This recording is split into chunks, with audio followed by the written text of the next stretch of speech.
Estamos frente a tres rostros de una epidemia que tiene impactos en el lado sanitario y de salud, que esto cotidianamente se informa, en el lado económico, que es donde también se está informando y tomando medidas, pero esta parte que es la parte mediática y la parte de impacto social más fuerte, es la que generalmente no se aborda o consideramos que es algo normal en esta nueva era de las redes sociales y de las redes digitales.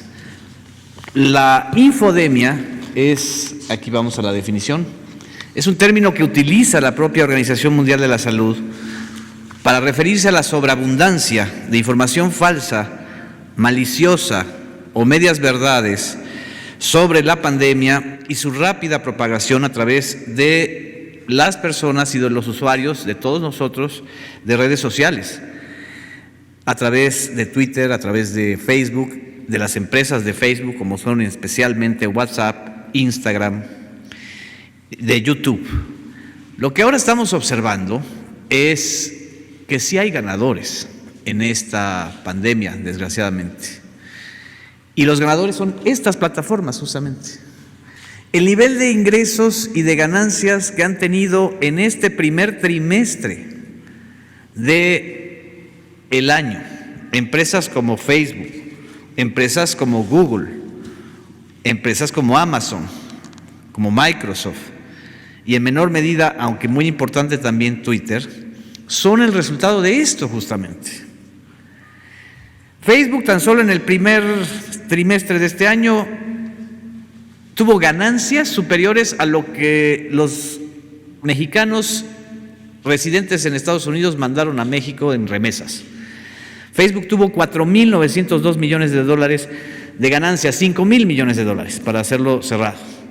Facturaron 18.737 millones de dólares. Y no hablemos de Google, porque Google es el gran gigante que tuvo más de 6.000 millones de dólares de ganancias, 6.836 millones de dólares. ¿Y a quién pertenece? ¿Y YouTube a quién pertenece? A Google. YouTube generó en este periodo un crecimiento muy importante del 52%, más que en el primer trimestre del año 2019. Entonces, cuando estamos hablando de infodemia, estamos hablando sobre todo de algo que es un fenómeno transnacional, en donde están estas grandes plataformas. Twitter, por ejemplo, también ha crecido mucho. Twitter ha tenido un incremento de los usuarios de 152 a 166 millones de usuarios en todo el mundo. Y en Twitter, sobre todo, lo que ha habido es una intensificación de la diseminación de versiones falsas y de versiones incluso hasta alteradas de videos que se truquean para dar la impresión exactamente inversa de lo que está sucediendo. Pasamos al segundo punto. El objetivo de la infodemia no es solo un problema de contenidos falsos, exagerados o de medias verdades, que también nosotros como periodistas o como ciudadanos a veces las tomamos al pie juntillas y la usamos de base informativa. El desafío principal es la rápida transmisión de esto. Es exactamente igual que el coronavirus. Tiene una alta tasa de transmisión y de proliferación, porque la transmisión en las redes sociales tiene que ver con algo que es lo que yo creo que los ciudadanos debemos empezar a conocer: el poder del algoritmo. Así como en la televisión o en la radio el nudo central del negocio es el rating, o en los medios impresos es el número de suscriptores o de ejemplares vendidos, en las redes sociales el tema es el algoritmo. Es la fórmula secreta que hace que a nosotros nos llegue determinado contenido en Twitter, en Facebook, en YouTube, y que tiene que ver con nuestros datos personales. El gran negocio en este tiempo y sobre todo en estos meses, en donde todos hemos estado en confinamiento o usando hasta 50 o 60% más las redes sociales, son nuestros datos. Nuestros datos. No solamente los datos personales, sino los datos que nosotros generamos cuando estamos usando estas redes sociales, ¿no? Ya sea nuestros miedos, nuestras angustias, nuestras preferencias, nuestras alegrías, pero sobre todo nuestros miedos. Entonces, este uso del algoritmo es lo que está también potenciando la infodemia, porque en el caso del Facebook es el número de interacciones, por ejemplo, o en el caso de Twitter es el número de interacciones más a quienes les das like o a quienes retuiteas o qué posición política tienes, ¿no? Pero en estos momentos la infodemia más delicada, más importante, es la que está ocurriendo a través de WhatsApp. La infodemia ha bajado un poco, no tanto, en Twitter, porque los promotores de noticias falsas están como medio acalambrados, ¿no?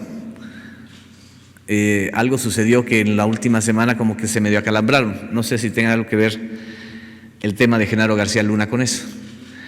Pero en WhatsApp se ha intensificado a raíz de la tercera fase de la epidemia la circulación de audios y de videos alterados, truqueados, que tienen como objetivo generar desconfianza social, generar miedo, sobre todo en los sectores más populares, en los sectores que no tienen acceso luego a contrastar la información.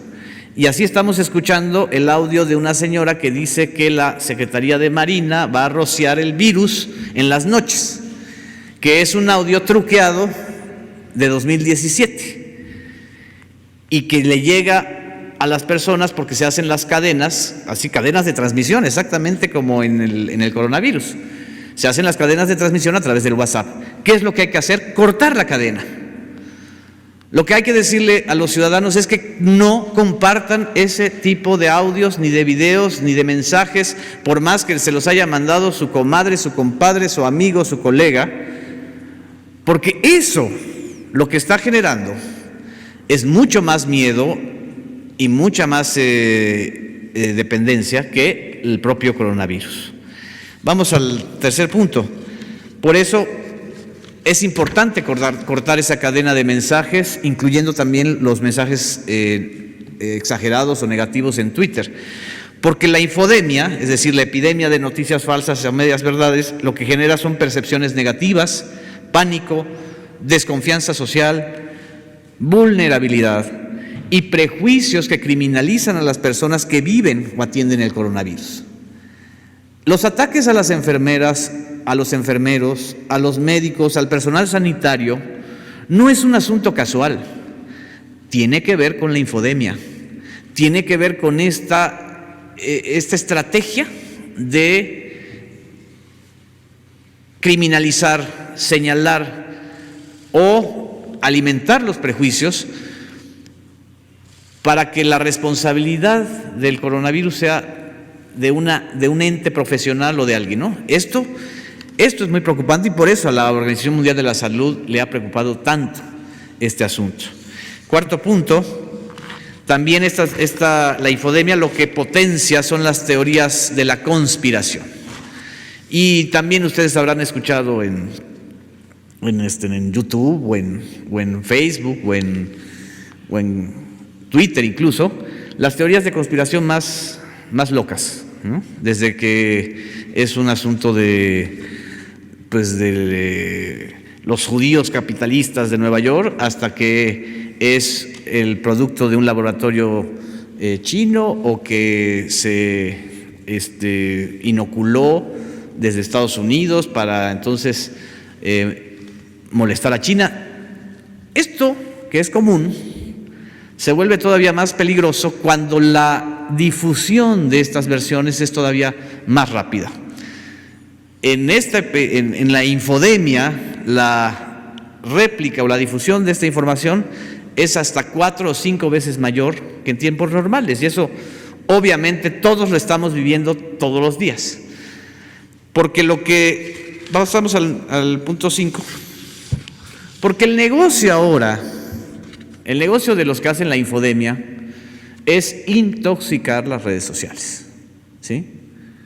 Y la intoxicación, como en un paralelismo con el tema de las adicciones a las drogas, lo que te genera es lo que algunos llaman la dopamina digital. Es decir, si nosotros escuchamos, vemos y compartimos información negativa, hay un efecto emocional en nosotros que nos hace adictivos a eso, como también nos podemos hacer adictivos a los memes o a las burlas. Este asunto es todavía más perverso porque se trata de enganchar a la gente, ¿sí? Aunque sean absolutamente ridículas, increíbles las versiones, el tema es que se viralice, que se comparta de manera mucho más rápida.